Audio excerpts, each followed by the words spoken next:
Steve, and Happy New Year. Botala Energy is busy with a proof of concept pilot at its Serowe gas project in Botswana. As Botala's head of projects, how is the pilot project shaping up? It's shaping up very, very well, thanks, Gareth. I think that this proof of concept pilot is really the next step in our journey to the production of commercial gas from our coal bed methane resources in Botswana.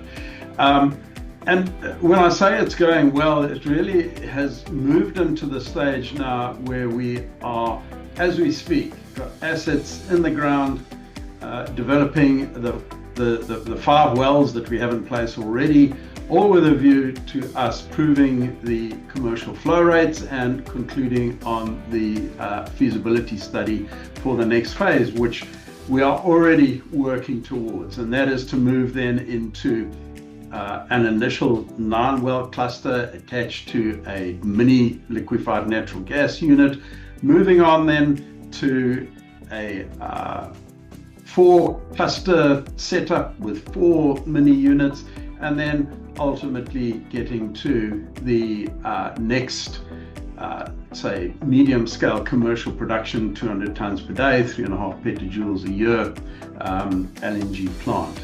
And all of that we anticipate unfolding over the next 18 to 24 months.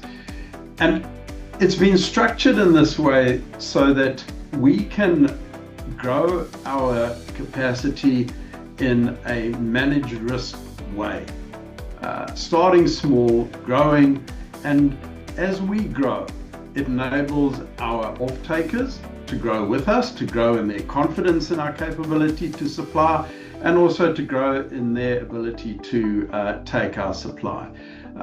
It also enables our investors to grow with us as we move from where we are right now right through to being a significant LNG producer in the Southern African region.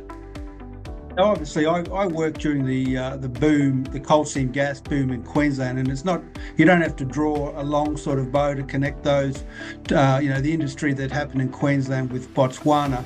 I think the upside that Botala has is that it's been done before. This project that you're putting together is using conventional wells that have been done thousands of times in Queensland. You're also looking to build an LNG plant that is pretty much, my understanding, is off the shelf and also been done before. So in a lot of senses, the people before you have de-risked the project, haven't they? We're inspired by the Queensland example, and that becomes our vision for what we want to achieve in the longer term. I think we're also inspired by those pioneers that kind of broke the ground for us and that created this precedent. And we're really fortunate to count them amongst our very supportive shareholders. So as you say, none of this is new, none of the technologies are new. We are applying tried and tested methods right from the drilling and the fit out of our wells right through to the production and distribution of our gas. And so that's actually a wonderful position to be in, to have learned from all of those lessons. And the lessons that we learn are really the lessons that relate to operating in the local environment and making sure that we are able to get through the regulatory space. And very fortunately, we've got all of those regulatory approvals in place in Botswana already. So now, as you've mentioned, Botala has a 4-stage plan to deliver up to 3.5 petajoules per year for what is a very thirsty gas market in Southern Africa. You spent the best part of 30 years working within Southern Africa's energy markets, working for SCOM, the big coal or energy generator, or electricity generator, I should say. Just how thirsty, or what is your sense of just how thirsty is the Southern African gas market? It's huge, it's very thirsty, and it's going to get a lot thirstier. As you say, I was in SCAW at the turn of the century. I was part of the team that was doing our best to persuade government at the time that major investment in new power generation capacity was required to avoid what was then a looming power crisis. The rest is history. We were unable to persuade the investment, or secure the investment that was necessary, and South Africa ended up with a major power supply crisis, which has had a hugely negative impact on the economy and something that they are still doing their best to recover from. I see an equivalence in the gas situation in South Africa right now. There is already, according to the Industrial Gas Users Association of South Africa, which is the body of the major industrial gas users, already there is a shortage of around about 30 petajoules per annum in industrial gas supply.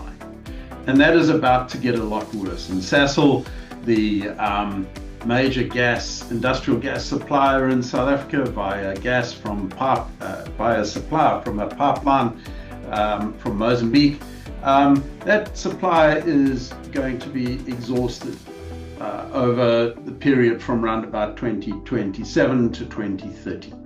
That was announced in 2023. Lots of plans have been put in place, but none of them are actually in any advanced stage of implementation, which basically means that that gas supply shortage is just going to get worse and worse. We make no claim that we will be able to solve that entire problem.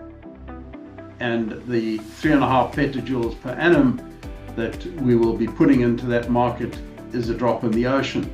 However, in the longer term, we do envisage, if we go back to emulating that Queensland model, that there could be a major gas industry that could be set up in the region over the next 10 years or so. And that is quite inspiring. But bottom line is that we have got a huge market to serve, and that is evident from the incredible enthusiasm we have from a number of off-takers that we have engaged with. Yes, well, certainly my experience using Queensland once again as the parallel is when there's a market that's thirsty, there's certainly every bit of gas gets sucked out of every sort of nook and cranny. So the opportunity is massive. Botala has signed an offtake agreement with the major South African steel producer SCAW Metals, a major win there. But they are obviously a great partner to have, and they're obviously a smart partner too, aren't they, Steve? Given how quickly they've moved to secure supply amid this pending gas crisis. They're an amazing partner, Gareth, and I've known SCAW for many years, even going back to that time at the turn of the century, and that they really over the decades have proven to be a company that is amazingly resilient in the face of so many variations and so many risks that they've had to deal with over the years. And the way they've approached their relationship with ourselves demonstrates exactly where that resilience comes from. Yes, we have a binding commitment from them to secure the entire capacity from our 200 tonne per day LNG unit. But it goes beyond that. They haven't just made that commitment and said, okay, fine, now we'll go through the next year or so dotting the I's and crossing the T's. They're walking this journey with us as we go through the pathway that I referred to earlier.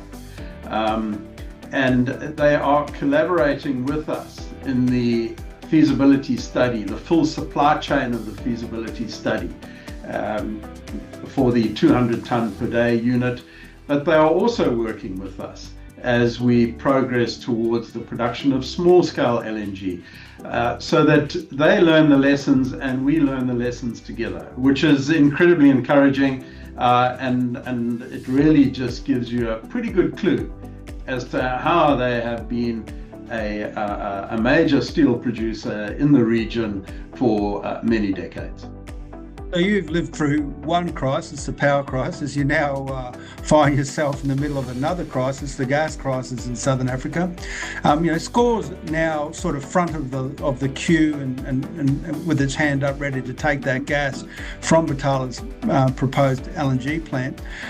Do you get the sense that other major industrial users will start to now clamour and join that queue and sort of have Botala top of mind? Oh, they are already in the queue. Is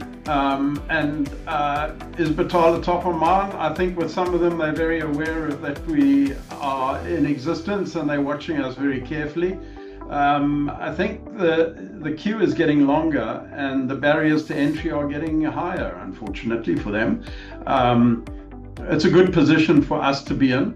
But we really are encouraging that all opportunities for gas development in the region get explored, because if I just give you an idea, that existing gas shortage of 30 petajoules per annum, the current demand of just under 200 petajoules per annum, and with projections of by 2030 of that being very close to 400 petajoules per annum.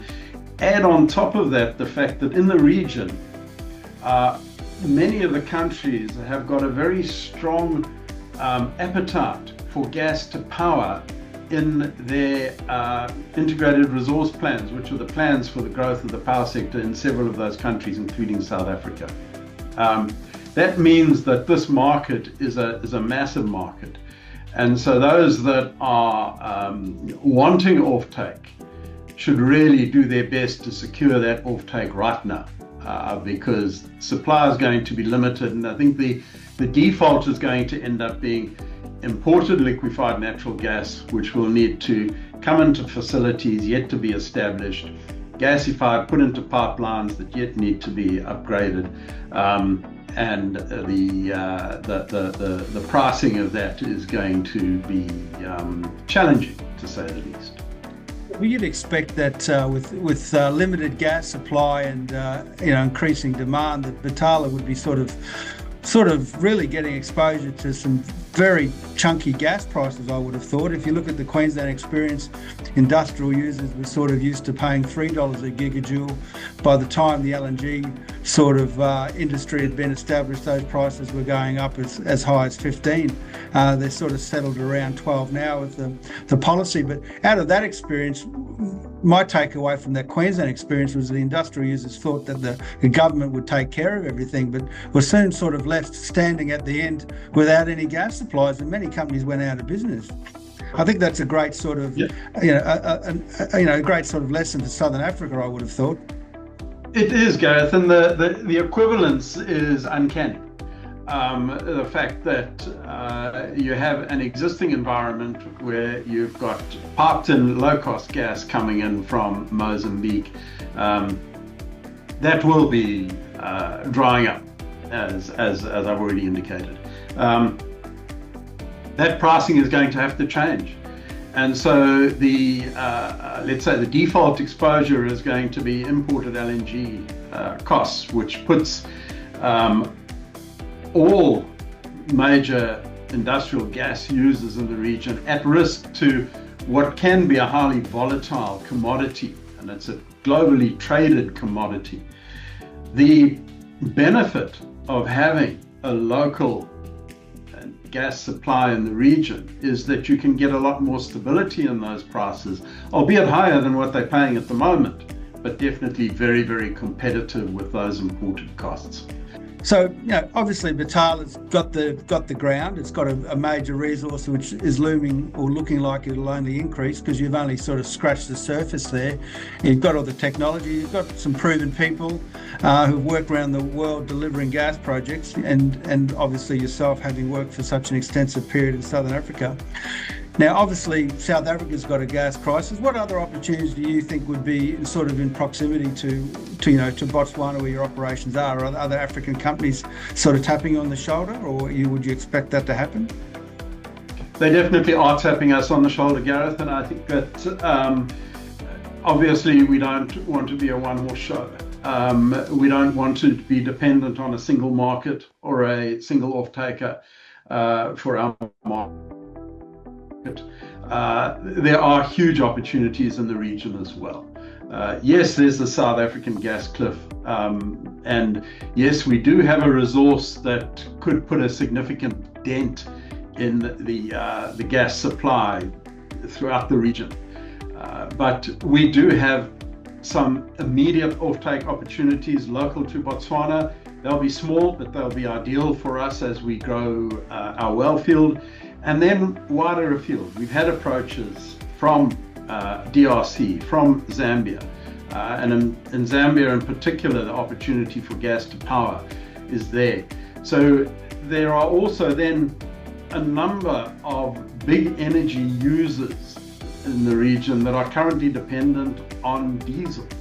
Now, that puts them in the realm of $30 per gigajoule plus on energy, which is a huge opportunity for us to supply them with LNG, which would be incredibly lucrative for ourselves, and would also reduce their dependence on what is a very, very expensive fuel. So lots and lots of opportunities in the region as a whole. Yes, well, I don't want to sound like a broken record, but I can't help drawing parallels between Queensland and what you're doing in Botswana.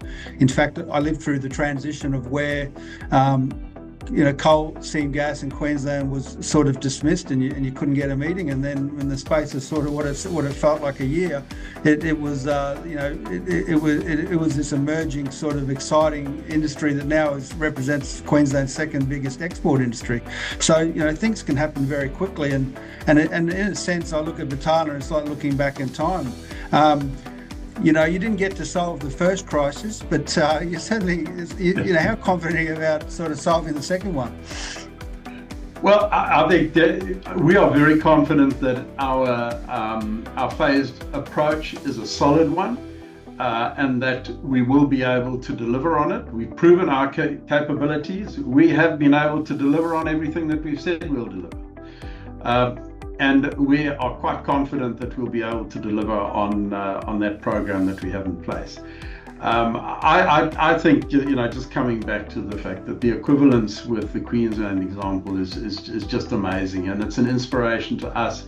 We would love to see this evolve to a major industry in the region that is able to supply an affordable and low emissions, readily available energy to the entire region, and that can be a game changer for the energy sector and game changer for the industrial sector as a whole. Mining, minerals processing, the whole lot, and we think Botala is very, very well poised to do that. Yes, I can't help that you are smack bang in the middle of a sort of multi-generational opportunity. So yeah. All right. Thanks very much, Steve. Great talking to you. Good talking to you, Gareth. Thank you very much.